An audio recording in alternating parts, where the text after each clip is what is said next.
Assalamualaikum warahmatullahi wabarakatuh. Innal hamdalillah nahmaduhu wa nasta'inuhu wa nastaghfiruh wa na'udzu billahi min shururi anfusina wa sayyiati a'malina man yahdihillahu fala mudilla lahu wa man yudlil fala hadiyalah. Asyhadu an la ilaha illallah wahdahu la syarika lah wa asyhadu anna Muhammadan abduhu wa rasuluh. Allahumma salli wa sallim ala rasulillah nabiyina Muhammadin sallallahu alaihi wasallam wa ala alihi wa ashabihi wa man tabi'ahum bi ihsanin ila yaumiddin, amma ba'd. Ikhwani fillah rahimani Allah wa iyyakum ajma'in. Segala puji milik Allah Subhanahu wa taala. Kita bersyukur kepada Allah Subhanahu wa taala atas segala karunia dan nikmat-Nya. Malam hari ini kita akan lanjutkan kembali materi kajian kita dari pembahasan Mausu'atul Manahij Syar'iyyah atau terjemahannya ensiklopedi larangan menurut Al-Quran dan Sunnah. Tapi kita masih melanjutkan di Kitabul Ilm, larangan-larangan yang berkenaan dengan menuntut ilmu.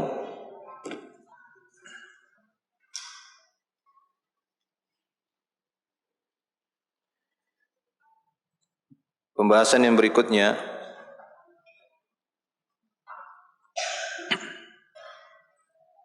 ya, ini di nomor 31 ya. Ya, 31. Babun nahyi 'anil mira'i wal jadali wal khusumati bi khassatin fil Qur'an. Ini sebuah penjelasan, sebuah bab yang menjelaskan tentang larangan berdebat, jidal, dan bertengkar. Larangan berdebat, jidal, dan bertengkar, khususnya dalam masalah Al-Quran. Khususnya di dalam masalah Al-Quran. Ya, tidak boleh berdebat ataupun bertengkar dalam masalah Al-Quran. Kita akan lihat di sini beberapa dalil yang dibawakan oleh penulis. Di antaranya adalah firman Allah Subhanahu wa taala, qala Allah taala wa minan nasi may yu'jibuka qawluhu fil hayatid dunya wa yashhadullaha ala ma fi qalbihi wa huwa aladdul khisam wa idza tawalla sa'a fil ardi liyufsida fiha wa yuhlikal hartha wan nasl wallahu la yuhibbul fasad. Di antara manusia, kata Allah Subhanahu wa taala, ada yang qaulnya, minan nasi man yu'jibuka qauluhu. Ada di antara manusia ya Muhammad, yu'jibuka, menakjubkanmu ucapannya. Jadi kalau berbicara itu membuat Nabi ya takjub, terutama orang-orang munafik. Ya, terutama orang-orang munafik di masa itu dan setiap masa. Ya, sangat lihai di dalam berbicara, terlebih lagi di dalam berdebat. 6. Nah, di sini Allah Subhanahu wa taala menyebutkan wa minan nasi man yu'jibuka qawluhu fil hayatid dunya. Ada di antara manusia yang ucapannya itu tentang kehidupan dunia ini menakjubkanmu, menarik perhatianmu. Wa yushhidullah ala ma fi qalbihi. Mereka memperlihatkan kepada Allah apa yang ada dalam hati mereka.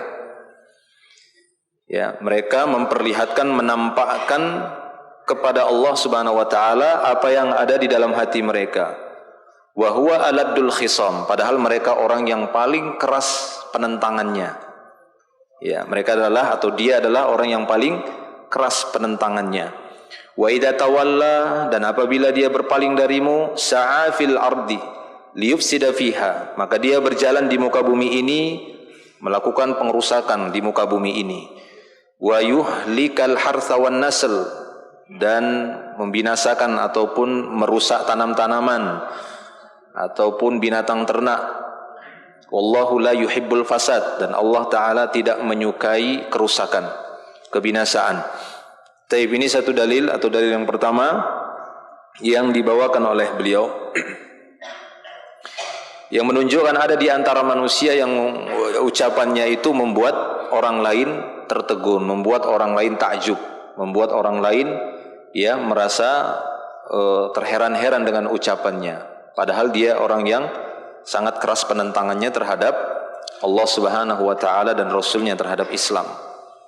6. Kemudian firman Allah Subhanahu wa taala dalam surat Maryam ayat yang ke-97, Allah Subhanahu wa taala berfirman, fa innama yassarnahu bilisanika litubashshira bihil muttaqin wa tunzira bihi qauman ludda. Sama, ladda ini tadi ya, aladdu, isim tafdil ya.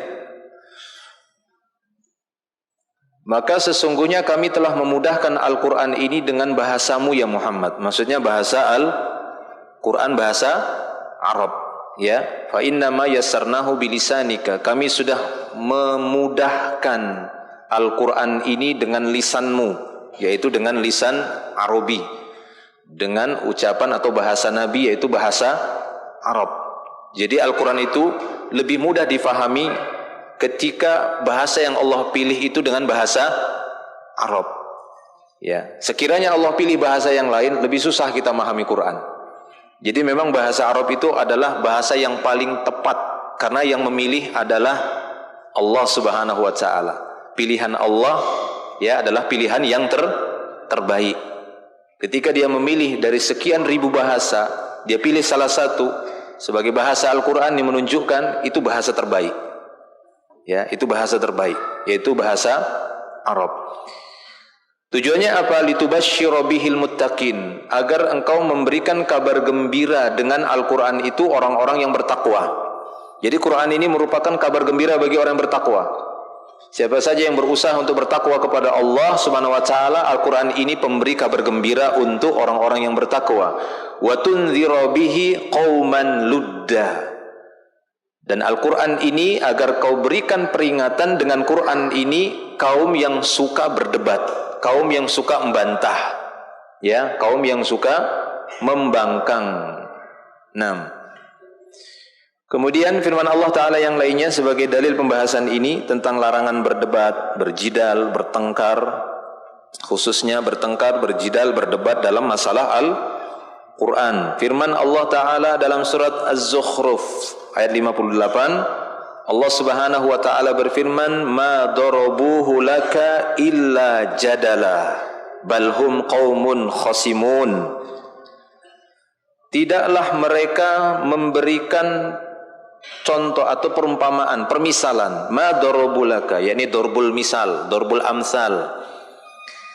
Ya, ada orang-orang jika sekiranya diberikan atau disampaikan kepada mereka perintah-perintah Allah, maka mereka berusaha berfikir untuk memberi perumpamaan. Tapi perumpamaan itu tujuannya adalah untuk menolak. Ya, disampaikan kepada mereka satu informasi dari Allah Ta'ala, begini seharusnya orang bertakwa. Lalu mereka buat perumpamaan. Loh, bagaimana kalau ada yang begini?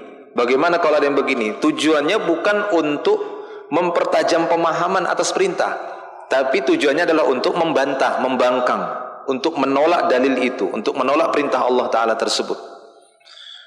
Nah, ini yang dikecam oleh Allah Subhanahu wa taala. Ma darabuhu laka illa jadala. Tidaklah mereka membuat perumpamaan kepadamu ya Muhammad terhadap Al-Quran tadi kecuali untuk mendebat saja. Maka jangan sampai kita terjatuh dalam larangan ini. Sekiranya telah jelas sebuah dalil di hadapan kita sampai kepada kita dengan hujah yang jelas dari Al-Quran dan hadis, dengan pemahaman ulama salaf, ya, para ulama yang lurus dalam pemahaman Al-Quran dan hadis tersebut, lalu disebabkan karena hawa nafsu, disebabkan karena tidak sesuai dengan hawa nafsu, lalu kita berusaha untuk mendatangkan contoh-contoh perumpamaan. Tujuannya apa? Untuk nolak. Bagaimana kalau begini? Bagaimana kalau begitu? Bagaimana kalau begini? Nah, kan tidak bisa kan, berarti nggak cocok itu sama saya. Akhirnya ditolak. Ya, nah ini bahaya yang seperti itu. Karena pada dasarnya kaidah orang-orang beriman adalah as-sam'u wa ta'ah, sami'na wa ta'na, dengar dan taati. Balhum qaumun khasimun, bahkan mereka kaum yang suka bertengkar. Itulah sebenarnya mereka adalah orang yang suka bertengkar. Nah, kita akan melihat di sini sebagian dari asbabun nuzul, ya, dari ayat tersebut, yang menjadi sebab-sebab turunnya ayat tadi surat Az-Zukhruf ayat 58 itu diriwayatkan oleh Abu Umamah. Ya, Abu Umamah radhiyallahu anhu dia berkata, Rasulullah sallallahu alaihi wasallam pernah bersabda, "Ma dhalla qaumun ba'da huda kanu alaihi illa utul jadal." Thumma qara'a Rasulullah sallallahu alaihi wasallam hadhil ayah, yakni al-ayah allati qara'naha qabla hadha, ya. Kata Nabi sallallahu alaihi wasallam, tidaklah satu kaum itu tersesat yang mana sebelumnya mereka di atas hidayah, sebelumnya mereka di atas petunjuk, tapi mereka tersesat. Ya, gara-gara apa? Illa utul jadal, dikarenakan mereka gemar berdebat, suka berdebat. Tidak ada satupun dalil, tidak ada satupun perintah, tidak ada satupun hujjah yang datang kepada mereka, melainkan akan mereka debat dulu. Ya, akan mereka permasalahkan dulu. Oh, sebentar dulu, masuk akal enggak ini? Sebentar dulu, tunggu dulu, ya. Apakah ini memang bisa ataukah tidak? Ya, mereka akan berusaha untuk mendebatnya. Jadi seperti itu. Nah, kaum yang seperti ini akan tersesat. Madalla qaumun ba'da huda, kata Nabi. Tidak ada satu kaum pun yang tersesat, padahal sebelumnya mereka adalah orang yang berada di atas hidayah, dikarenakan utul jadal, suka debat. Ya, gemar berselisih, gemar bertengkar, gemar membantah, suka membantah. Lalu Nabi SAW membacakan ayat yang kita bacakan tadi dalam surah Az-Zukhruf ayat yang ke-58 tadi. Ma darabuhu laka illa jadala bal hum qaumun khasimun. Tidaklah mereka memberikan perumpamaan-perumpamaan kepadamu ya Muhammad, melainkan hanya untuk sebatas jadal saja, jidal, hanya untuk berdebat saja. Bal hum qaumun khasimun. Bahkan mereka adalah kaum yang suka bertengkar. Nah, ini dibacakan oleh beliau sallallahu alaihi wasallam. Ya, untuk menjelaskan apa yang beliau sebutkan tadi, bahwasanya bisa tersesat ya seorang ataupun satu kaum setelah mereka mendapatkan hidayah dikarenakan suka membantah. Ya, suka mendebat ataupun bertengkar dalam masalah dalil, mempermasalahkan dalil-dalil yang datang kepada mereka dari Al-Qur'an dan hadis Nabi sallallahu alaihi wasallam. Taib. Kemudian dalam riwayat yang lain, dalil yang berikutnya dari hadis, ya tadi ada 3 ayat yang dibawakan oleh beliau, 4 ya, ada 3 ayat ya, dalam surat Al-Baqarah, surat Maryam tadi 97 dan surat Az-Zukhruf, dan ada 1 hadis dan ini hadis yang kedua. Diriwayatkan dari Aisyah radhiyallahu anha. Ia berkata, kita lanjutkan. Ya, dalil berikutnya dari Aisyah radhiyallahu anha, ia berkata Rasulullah sallallahu alaihi wasallam bersabda, "Inna abghadar rijal ila Allah al-aladdul khasim." Inna abghadar rijal ila Allah al-aladdul khasim. Beliau sallallahu alaihi wasallam bersabda, orang yang paling dibenci di sisi Allah atau orang yang paling dibenci oleh Allah adalah orang yang paling keras penentangannya dan lihai bersilat lidah. Ya, jadi berdebat tujuannya adalah untuk menolak. Ya, bukan nanti seperti yang disebutkan, kalau berdebat untuk membela Allah Subhanahu wa taala. Ya, kita lanjutkan. 6. Nabi SAW bersabda ya, bahwa orang yang paling dibenci di sisi Allah Subhanahu wa taala adalah al-aladdu al-khasim, seorang yang sangat keras ya penentangannya dan lihai bersilat lidah. Nah, tipikal yang seperti ini yang kita sebutkan tadi dari beberapa ayat Al-Qur'an ataupun hadis-hadis Rasulullah sallallahu alaihi wasallam ini menunjukkan terlarangnya perbuatan itu, ya, terlarangnya perbuatan yang sangat keras perdebatannya, penentangannya, tapi untuk menolak, untuk membantah, bukan untuk membela. Kalau untuk membela agama Allah, untuk membela dalil Al-Quran, membela hadis Rasulullah dari penolakan-penolakan, membela pemahaman yang benar dari Al-Quran dan hadis, ya, yang telah didahului oleh para salafus saleh, maka sebelum Nabi sallallahu alaihi wasallam juga sudah ada nabi yang sangat kuat ya jidalnya ataupun perdebatannya kepada musuh-musuh Allah Subhanahu wa taala. Sebut saja seperti Nabi Ibrahim alaihi salam, ya, Nabi Ibrahim, Nabi Nuh juga sebenarnya sebelumnya. Ya, Nabi Ibrahim alaihi salam. Yaitu banyak kisah-kisahnya kita dapati di dalam Al-Qur'an tentang perdebatan mereka yang mendebat musuh-musuh Allah, mengembalikan pemahaman, mengembalikan agama Allah Subhanahu wa taala kepada pemahaman yang benar, mendebat manusia. Nah, yang seperti ini bukan itu yang kita maksud, tapi perdebatan untuk ya menolak kebenaran, perdebatan untuk sebatas membantah saja. Maka yang seperti ini tercela dan ini yang dilarang. Dan ini dibenci oleh Allah Subhanahu wa taala. Sebuah penentangan dan lihai di dalam bersilat lidah. Kemudian kita melihat dalil yang lainnya, dan di sini beliau banyak menyebutkan dalilnya, Masya Allah. Nanti akan kita sebutkan kandungan bab. Diriwayatkan juga dari Ziyad bin Hudair. Dari Ziyad bin Hudair dia berkata, Umar pernah berkata kepadaku, tahukah engkau perkara yang merobohkan Islam? Tidak, jawabku, kata Ziyad bin Hudair. Umar berkata, perkara yang merobohkan Islam adalah zillatul alim, ketergelinciran seorang alim. Ini memang berbahaya ya. Seorang alim itu kalau tergelincir, Masya Allah, na'udzubillah. Jika seorang alim itu zillatul alim, kata Umar, ini pesan Umar, ini bisa merusak, perkara yang bisa merobohkan Islam, ketergelinciran seorang alim. Karena seorang alim itu perkataannya sangat didengar. Ya, alim yang jamaknya ulama. Ya, ada ulama, ada ghulama. Ya, ain ulama, kalau taruh titik jadi ghulama. Tahu ghulama kan? Ghulam, anak-anak. Ya, kadang ada ilmunya kayak saya ini kan ilmunya masih anak-anak kan. Ulama. Ada yang ulama. Taib. Jadi ini kata Umar bin Khattab. Umar bin Khattab mengatakan di antara hal yang bisa merobohkan Islam ini zillatul alim, ketergelinciran seorang alim. Yang berikutnya ya perdebatan orang yang munafik, ya, debatnya orang munafik tentang Al-Qur'an. Nah, ini dia.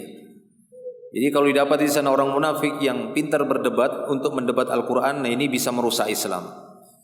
Yang berikutnya ketetapan hukum imam yang sesat. Ini seorang imam penguasa tapi menetapkan hukum yang menyesatkan. Ini bisa merusak Islam. Tiga ini. Yang salah satunya tadi apa? Seorang munafik yang pintar berdebat tujuannya untuk mendebat Al-Qur'an. Ini bisa merusak agama Islam.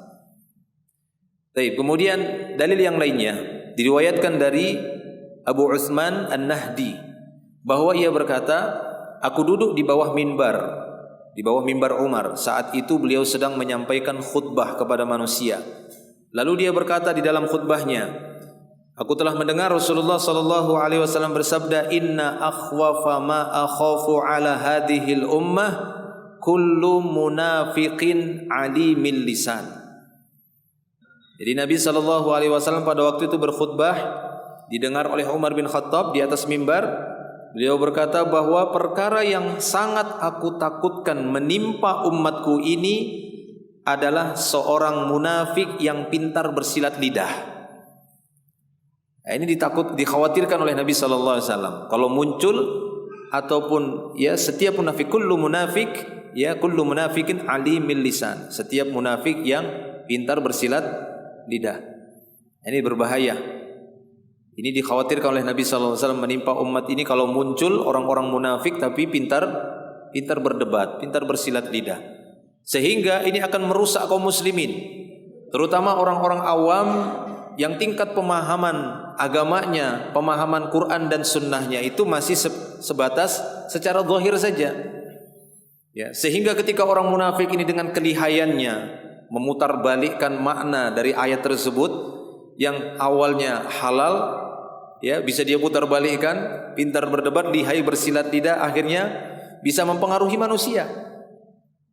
Sehingga sesuatu yang halal berdasarkan ayat itu ini boleh saja jadi haram, atau sebaliknya, sesuatu yang haram maka menjadi halal dikarenakan lihainya dia di dalam berdebat tadi, berbicara. Ya. Nah, oleh karena itu dalam masalah beragama kan tidak dilihat hanya sebatas pintarnya berbicara yang menyampaikan, bukan hanya sebatas itu.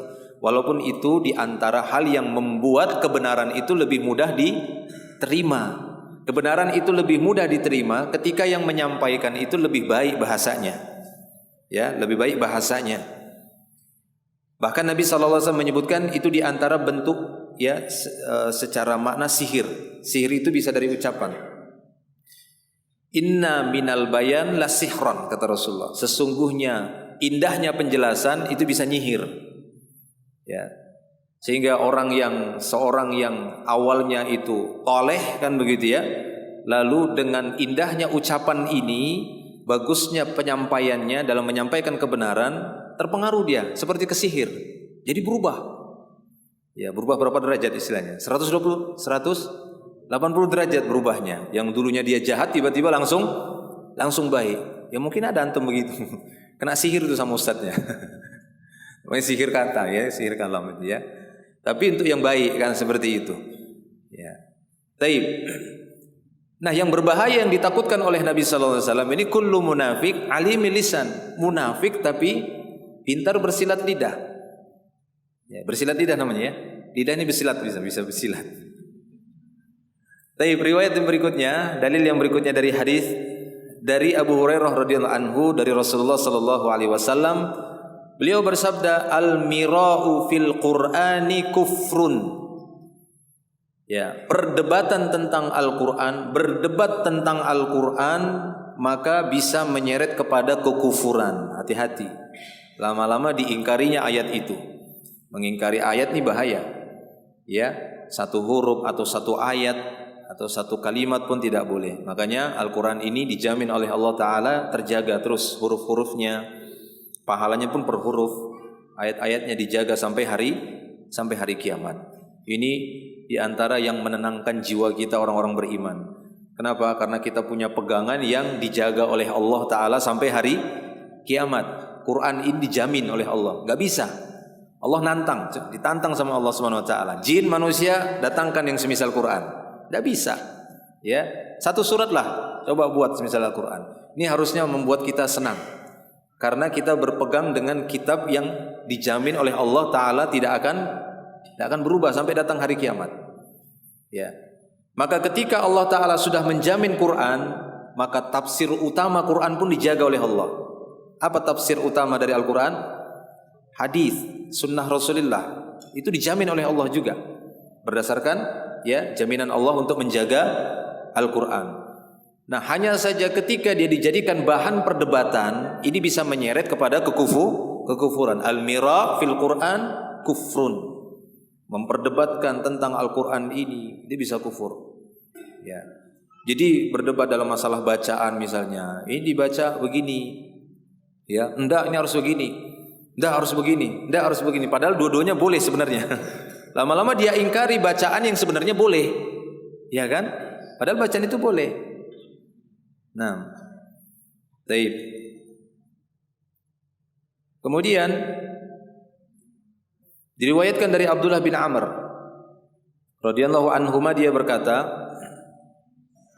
pada suatu hari aku datang menemui Rasulullah sallallahu alaihi wasallam pagi-pagi buta. Paham ya pagi-pagi buta? Paham ya? Anak kira itu istilah di Sumatera aja. Kalau di kampungku begitu, pagi-pagi buta bilangnya. Di sini juga ya paham ya? Nah, jangan kira. Soalnya penterjemahnya ini sekampung. Guru anak nih yang terjemahkan ini guru anak juga. Ya, baca siapa penterjemahnya itu guru anak. Sekampung. Baik.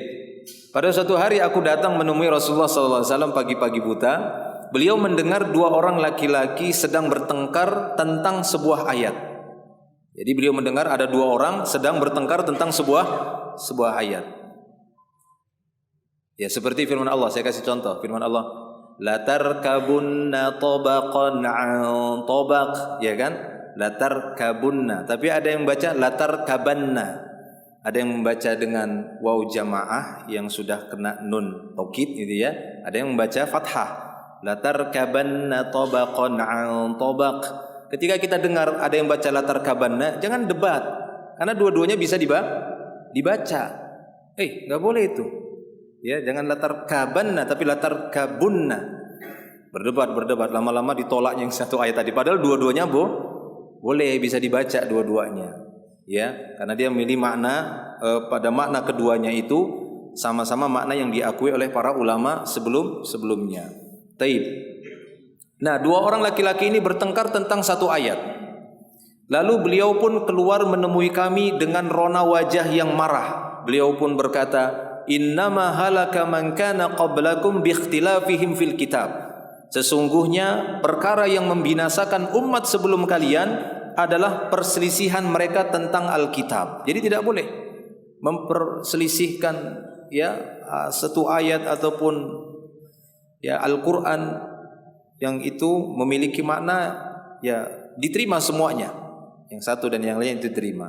Kecuali itu tadi berbeda kalau dia memperdebatkannya karena memiliki pemahaman yang keliru tentang ayat itu. Taib. Kemudian diriwayatkan juga dari Amr bin Shu'aib, dari ayahnya, dari kakeknya yakni Abdullah bin Amr radhiyallahu anhuma, bahwa suatu hari Rasulullah sallallahu alaihi wasallam mendengar sejumlah orang sedang bertengkar. Lantas beliau bersabda, "Innama halaka man kana qablakum bihada darabu kitaballah ba'dahu bi ba'd, wa innama nazala kitabullah yusaddiqu ba'dahu ba'dan, fala tukadzibu ba'dahu bi ba'din, fama 'allimtum faqulu wa ma jahiltum fakiluhu ila 'alimih."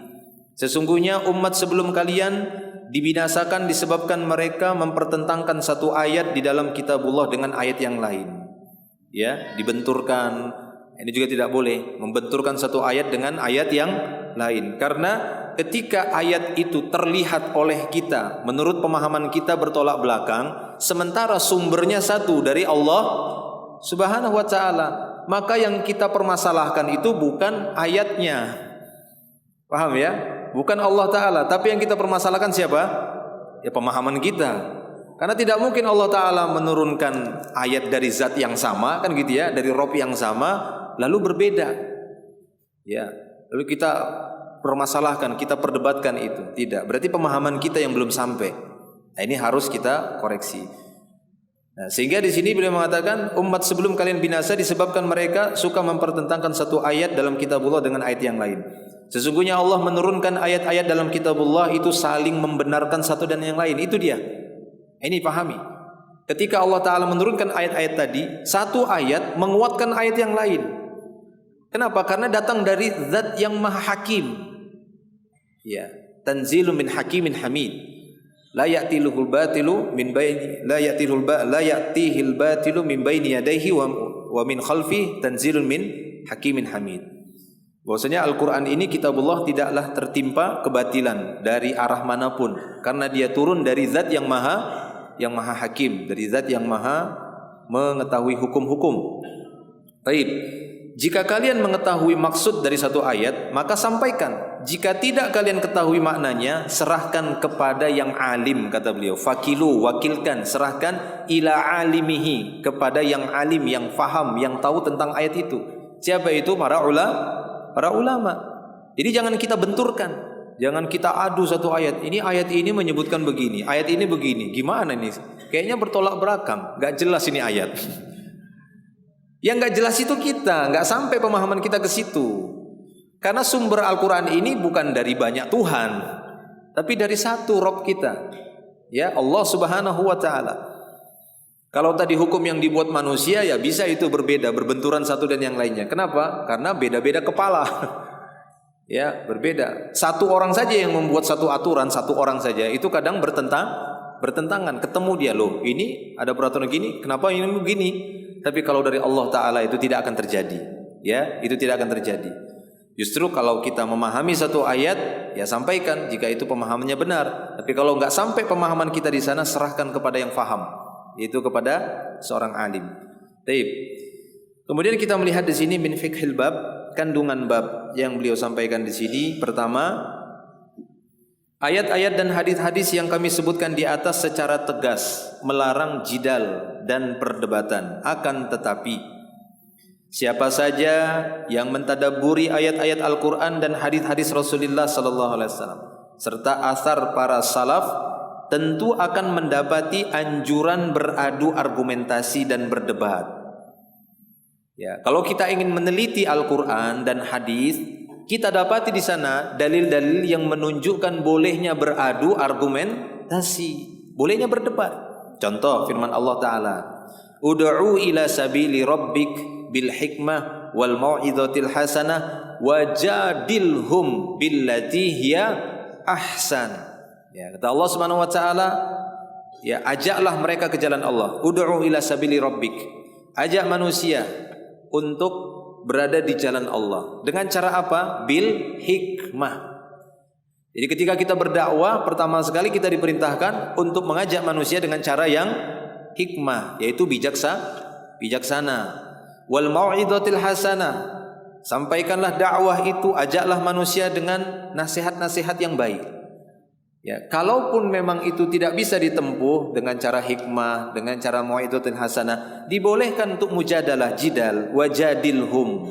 Debat mereka, silahkan beradu argumentasi dengan mereka, tapi tetap dengan billati hiya ahsan, dengan cara yang paling baik, ya. Bantahlah mereka dengan cara yang lebih baik.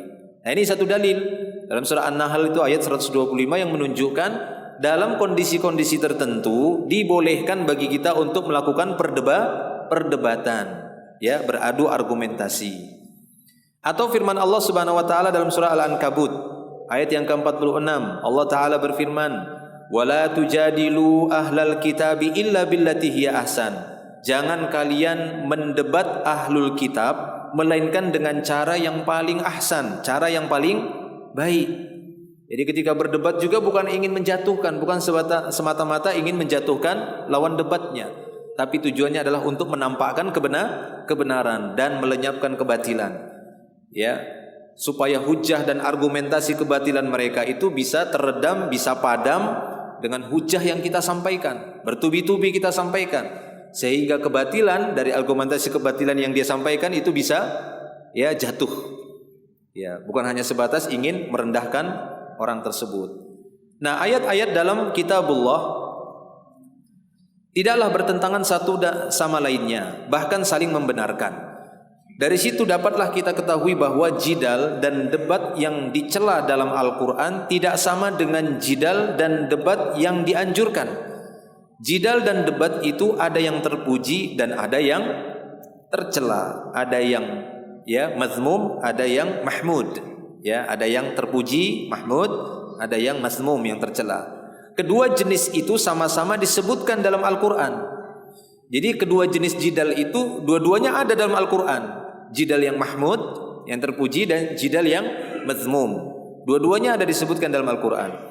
Adapun jidal yang tercela itu disebutkan dalam firman Allah Subhanahu wa taala dalam surat Ghafir ayat 35. Alladzina yujadiluna fi ayatillahi bighairi sultanin atahum kabura maqtan 'indallahi wa 'indal ladzina amanu. Yaitu orang-orang yang memperdebatkan ayat-ayat Allah tanpa ada alasan yang sampai kepada mereka, amat besar kemurkaan, ya, bagi mereka di sisi Allah dan di sisi orang-orang beriman. Nah, ini perdebatan yang tercela. Berdebat cuma sebatas ingin debat, gitu ya. Pengen debat aja. Kenapa debat? Ya pengen aja debat biar ada bahan debat aja. Nah, ini tidak boleh karena bisa kufur tadi, ya. Resikonya bisa terjatuh kepada kekufuran. Akhirnya kita kena subhat juga, ya, menjadi rancu pemikiran dan pemahaman kita dan menolak ayat. Jadi jelaslah jidal yang tercela itu adalah jidal tanpa hujjah. Jidal dalam membela kebatilan dan berdebat tentang Al-Quran untuk mencari-cari fitnah dan takwil batil. Nah, itu tidak boleh. Kalau sudah jelas ya udah, tidak perlu lagi diperdebatkan. Ya, kalaupun ditantang debat, oh udah jelas ngapain lagi? Ya, untuk apa lagi diladeni perdebatan? Udah jelas hujahnya. Baik. Ya. Adapun jidal yang terpuji adalah nasihat untuk Allah, Rasulnya, kitabnya, para imam dan segenap kaum muslimin. Nabi Nuh alaihissalam sering beradu argumentasi dengan kaumnya hingga beliau menegakkan hujah atas mereka dan menjelaskan kepada mereka jalan yang benar. Ya, sehingga Allah Subhanahu wa taala berfirman di dalam surat Hud ayat 32, "Ya Nuh, qad jadaltana fa aktsarta jidalana."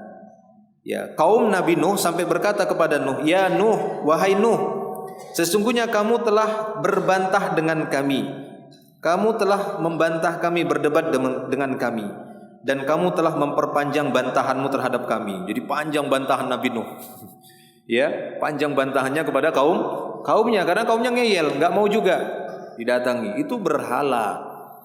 Kan begitu kan? Karena mereka menjadikan Wat, Suwa, Yahud, Ya'uq, ya, Nasr sebagai sesembahan selain Allah. Kata mereka untuk mendekatkan kami kepada Allah. Didebat sama Nabi Nuh, terus panjang debatnya, datangi didebat lagi terus, sampai kaumnya mengatakan, "Ya Nuh, qad jadaltana, ya, fa aktsarta jidalana." Wahai Nuh, kamu telah mendebat kami dan kamu panjang betul debatmu kepada kami. Kok terus didebat terus? Sampai kapan? Sampai hujah Allah itu tegak untuk mereka. Kebenaran itu jelas bagi mereka. Taib. Maka demikianlah sunnah Rasulullah sallallahu alaihi wasallam dan sirah sejarah hidup generasi salaf terdahulu radhiyallahu anhum. Jadi jelaslah jidal yang terpuji tujuannya adalah membela kebenaran dan untuk mencari kebenaran, untuk menampakkan kebatilan dan menjelaskan kerusakan. Itu tujuan debatnya. Tujuan debatnya adalah untuk menampakkan kebenaran, supaya kebenaran itu lebih jelas, lebih terang lagi. Debat terus, sampaikan terus dalil-dalilnya, hujahnya, hadis-hadisnya, argumentasinya, pemahaman terhadap ayat dan hadisnya, supaya jelas terang. Tidak ada lagi samar bagi mereka tentang kebenaran itu. Ataupun tujuannya untuk meredam dan menjatuhkan kebatilan tadi, untuk memperkecil tadi argumentasi mereka, sehingga mereka tidak melanjutkan argumentasi tentang kebatilan tersebut. Ya. Adapun jidal yang tercela adalah sikap menentang dan bersitegang urat leher dalam adu argumentasi untuk membela kebatilan dan menolak kebenaran. Nah, ini yang berbahaya. Ya, untuk membela